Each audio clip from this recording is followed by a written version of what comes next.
Idemo mi dalje. Prvi Ni Hao China internacionalni Dragon Boat festival održava se još danas na Adi Ciganliji.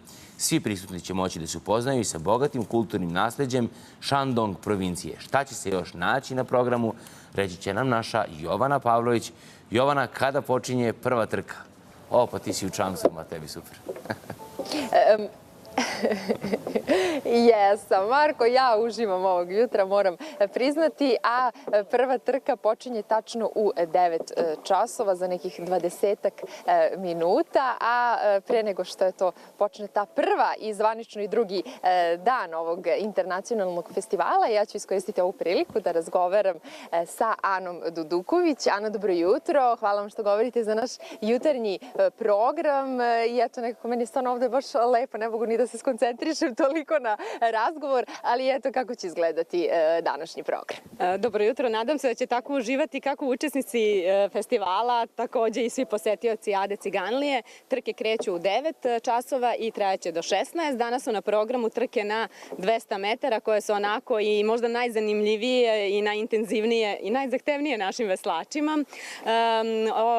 Osim tog takmičarskog dela, mi imamo od ove godine i kulturni deo ove manifestacije. U saradnji sa Kineskim kulturnim centrom u Beogradu organizovali smo ovaj prvi Ni Hao China, Kina-Srbija internacionalni Dragon Boat festival. Tako da prosto, Dragon Boat je sport koji je nastao u drevnoj Kini i želeli smo baš da spojimo tu kinesku tradiciju i sportski duh i takođe osjećaj zajedništva koji vlada u čamcu, a takođe i među veslačima svim koji su danas sa nama, a osim ekipa iz Srbije, mi imamo ove godine i takmičarske ekipe iz Katara, Ujedinjenih Arapskih Emirata, sa Kipra, naše prijatelje iz Rumunije, više od 250 takmičara, samo kojih veslaju.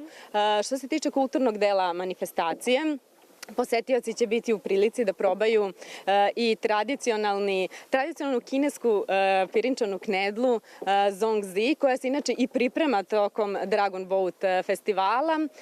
Osim toga, moći će da čuju kako zvuči kineski instrument guzhang, da vide prezentaciju čuvenog kineskog porculana, tehniku pravljena raznih predmeta od stakla, slikanje šećerom, zaista bogat i sportski, i kulturni program. Da, bogat program, mnogo takmičara, 250 i šta kažu gosti? Kako im se dopada ovde na Adi Ciganliji u Beogradu?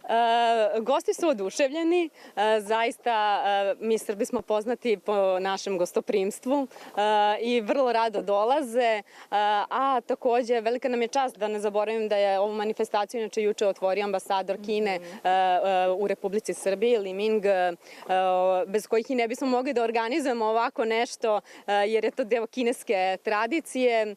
Podržalo nas je i Ministarstvo sporta Republike Srbije, Institut za pojas i put i moram da kažem već 6. godinu za redom u okviru ovog festivala mi organizujemo i Eurocup. Takođe, moram da pohvalim našu reprezentaciju, to je takmičare iz Srbije, jer Srbija je prošle godine prvo mesto zauzela u Eurocupu. A danas, odnosno ovog vikenda? Uzimali su dosta zlatnih i srebrnih medalja. Takođe, naša reprezentacija se priprema ove godine u julu mesecu. Imamo odlazak na Evropsko prvenstvo u Račice, tako da im želim mnogo sreće i da obavezno dođu sa nekom medaljom. Želimo i mi, a sigurni smo da će i doneti neku medalju u našu zemlju. Sad, ja bih voljela da se dotaknemo i toga koji su sve benefiti po zdravlje sve ljude koji možda eto nakon ovog uključenja žele da se oprobaju i u ovoj disciplini, odnosno sportu. Prvi benefit mogu i da vide naši gledalci, evo svi smo nasmejani u čamcu. Pozitivno utiče na psihu, prosto veslanje na vodi, okruženi smo prirodom, takođe je dobro za kor muskulaturu i prosto je dobro baviti se i rekreativno i profesionalnim sportom. A kada smo već kod zdravstvenog aspekta, mi ćemo danas u 1:30 imati i revijalnu trku Roze dama. Mi ih zovemo, to su naše žene pobednice, to su žene koje su pobedile kancer dojke.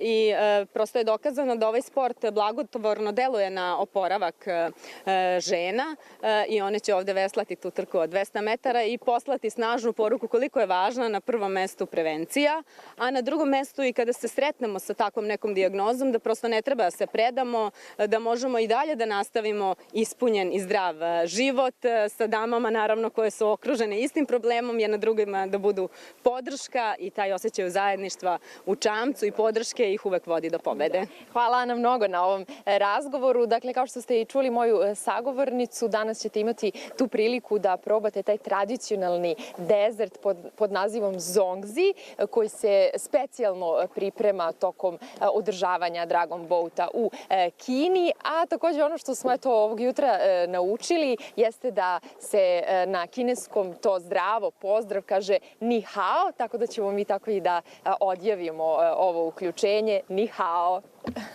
Ni hao i tebi, Jovana, i